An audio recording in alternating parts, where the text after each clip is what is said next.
Hello guys, for this video gawa naman tayo ng refreshing juice na honey melon. Yan. So nakita ko lang to kay Jessica Soho and nainggit ako. Magluluto, gagawa rin ako. Pero favorite ko to, gumagawa talaga ako na to guys. Mas nag-crave lang ako ngayon after kumakit yung kay Jessica Soho. So itong ganitong klase ng melon ang gusto ko talagang ginu-juice ba. Ayan. So mabuti may nabili. Ito parang panggat-gat guys, nabili ko to sa Wish. So, gat-gatin lang natin yan. Gat-gatin ba?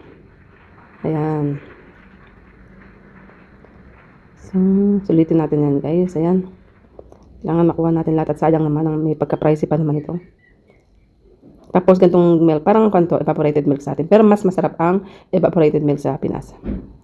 Siyempre, sisimutin ko. Diyan ko na rin ilalagay yung tubig para kuno na hugasan yung karton.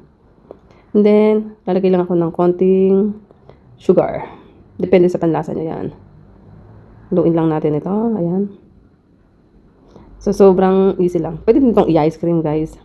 Ice cream or ice candy pala, I mean. Since na tinatamad ako, hindi ko muna yan gagawin ngayon na pang ice candy. So, ayan. Tapos meron tayong ice dyan. Yan na lang baso lagyan ko ng ice kasi lalagay ko rin naman sa fridge yung natira. Lagyan natin ng konting melon. Oh, yan. Refreshing, guys. Ang sarap. Inom tayo, guys. Ayan. Diba? Super easy. Refreshing. Honey melon.